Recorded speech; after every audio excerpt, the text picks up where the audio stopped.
তোমার জীবন কি একটা চলন্ত ট্র্যাজেডি?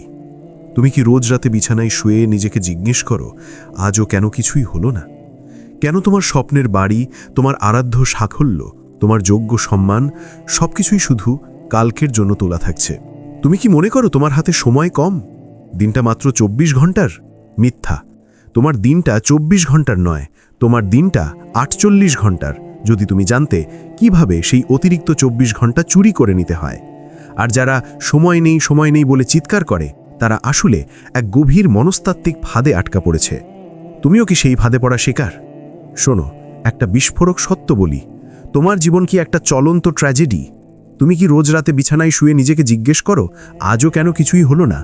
কেন তোমার স্বপ্নের বাড়ি, তোমার আরাধ্য সাফল্য, তোমার যোগ্য সম্মান সবকিছুই শুধু কালকের জন্য তোলা থাকছে? কল্পনা করো, প্রতিটি ২৪ ঘন্টা তোমার জন্য ১০০ টাকার নতুন নোটের বান্ডেল। তুমি সকালবেলা ঘুম থেকে উঠলে আর তোমার হাতে এলো সেই বান্ডেল। কিন্তু তুমি কি করছো? তুমি সেই নোটগুলো দিয়ে কিনছো অনলাইন স্ক্রোলিংয়ের বিষ, অপ্রয়োজনীয় চিন্তাভাবনার কুয়াশা আর উদ্দেশ্যহীন আড্ডার ধোয়া। দিনের শেষে যখন বান্ডেলটা পরীক্ষা করবে, দেখবে ৯০% নোট তুমি এমন জায়গায় খরচ করেছ যা তোমার জীবনে এক কানা করিও মূল্য যোগ করেনি।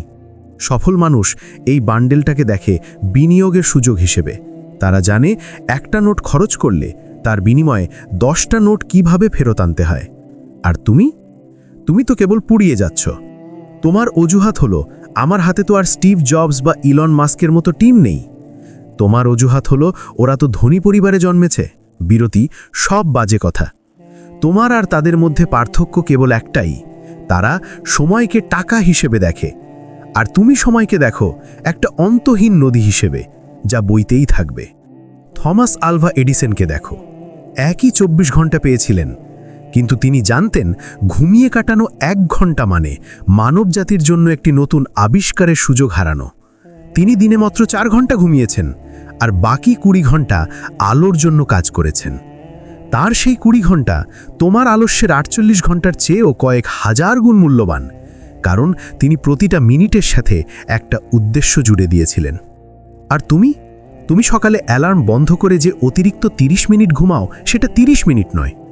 ওটা তোমার জীবনের একটা নতুন বই লেখার, একটা নতুন দক্ষতা শেখার, বা তোমার স্বপ্নের দিকে এক কদম এগিয়ে যাওয়ার সুযোগ। এই ৩০ মিনিটেই তুমি মেডিটেশন করে তোমার মানসিক শক্তিকে দ্বিগুণ করতে পারতে। এই ৩০ মিনিটেই তুমি বাজারের সেরা বইটা পড়ে ফেলতে পারতে। কিন্তু তুমি কি করলে? তুমি তোমার মনকে বললে, আরেকটু প্লিজ। আর এই আরেকটু করে করেই তোমার জীবন থেকে শত শত বছর চুরি হয়ে যাচ্ছে। তুমি বলছো, আমার যথেষ্ট শক্তি নেই।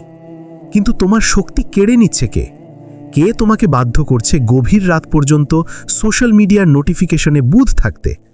তোমার শক্তি কেড়ে নিচ্ছে তোমার নিজের তৈরি করা সেই সময় অপচয়কারী অভ্যাসগুলো।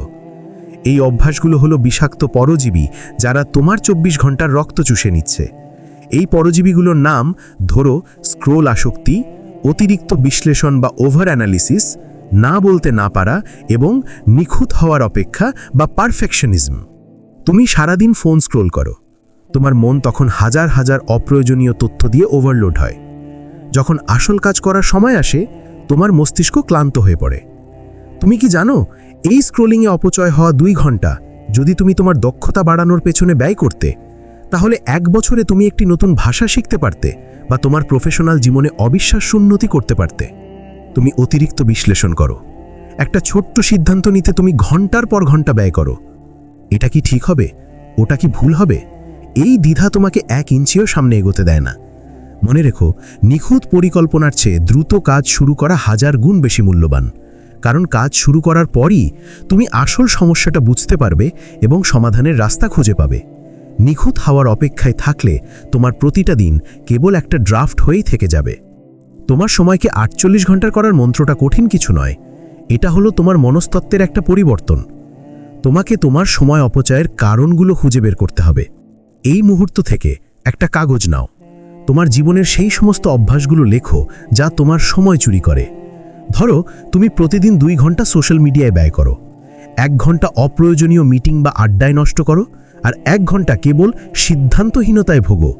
মোট ৪ ঘন্টা। এই ৪ ঘন্টা হলো তোমার লুকিয়ে থাকা অতিরিক্ত সময়, যা তুমি এতক্ষণ আবর্জনার বাক্সে ফেলে আসছো। এই 4 ঘন্টাকে ফিরিয়ে আনো। তোমার প্রথম কাজ হবে এই চুরি যাওয়ার সময়কে একটি নির্দিষ্ট উৎপাদনশীল কাজে ব্যবহার করার জন্য প্রতিজ্ঞা করা। প্রতিদিন মাত্র 1 ঘন্টা। যদি তুমি 1 বছর ধরে প্রতিদিন মাত্র 1 ঘন্টা তোমার মূল লক্ষ্যের পেছনে কাজ করো, তাহলে বছর শেষে তুমি মোট 365 ঘন্টা কাজ করবে। এটাই তোমার 48 ঘন্টার দিন।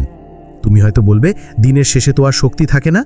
না, তোমার শক্তি নেই কারণ তুমি দিনের শুরুতে তোমার মূল্যবান সময় অপচয়ের পেছনে ব্যয় করেছো।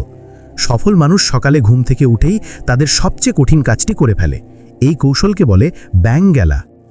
যখন তুমি তোমার দিনের সবচেয়ে গুরুত্বপূর্ণ কাজটি প্রথমেই শেষ করে ফেলো, তখন তোমার মনে একটা জয়ের অনুভূতি আসে। এই জয় তোমার বাকি দিনটাকে অবিশ্বাস্য আত্মবিশ্বাস আর শক্তিতে ভরে দেয়।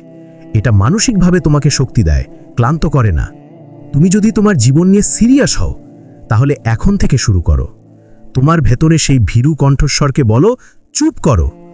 যে কণ্ঠস্বরটা বলছে কাল থেকে শুরু করব, এখন তো খুব ক্লান্ত, আমার তো সময় নেই, এগুলো সবই অজুহাত। এই অজুহাতগুলো তোমার মন তৈরি করেছে যাতে তুমি কমফোর্ট জোনে থাকতে পারো। আরামের জীবন সফলতার জন্ম দেয় না। তোমার হাতেই আছে সেই চাবি। তুমিই ঠিক করবে তোমার জীবনটা শুধু 24 ঘন্টার একটা দৌড় হবে নাকি 48 ঘন্টার একটা মহাকাব্য হবে। যদি তুমি আজ সিদ্ধান্ত নিয়ে থাকো যে এই কথাগুলো তোমার ভেতরের ঘুমন্ত যোদ্ধাকে জাগিয়ে তুলেছে, তাহলে আমি চাই তুমি এই ভিডিওর নিচে কমেন্ট করে আমাকে জানাও, আজ থেকে তুমি কোন একটি সময় অপচয়কারী অভ্যাসকে চিরতরে ত্যাগ করবে। তোমার সংগ্রাম বা অনুভূতি লিখে জানাও, যাতে অন্যরাও তোমার সাহস দেখে অনুপ্রাণিত হয়। তোমার পরিবর্তন শুরু হলে তুমি এই ভিডিওটি তোমার বন্ধুদের সাথে শেয়ার করে তাদেরকেও সাহায্য করো। আর যদি এই কথাগুলো তোমার জীবনকে স্পর্শ করে থাকে, তাহলে ভিডিওটিতে একটি লাইক দাও এবং দ্য ব্রাইট ওয়ে বাংলা চ্যানেলটি সাবস্ক্রাইব করে এই পরিবর্তন যাত্রার সঙ্গী হও। মনে রেখো, তোমার আজকের ত্যাগ তোমার আগামীকালের সাফল্যের ভিত্তি। সময় কারোর জন্য অপেক্ষা করে না, আর তোমার সময় নেই বলাটা আজ থেকে চিরতরে বন্ধ। তুমিই সময়, আর সময় এখন তোমার জন্য অপেক্ষা করছে, তোমার জেগে ওঠার জন্য।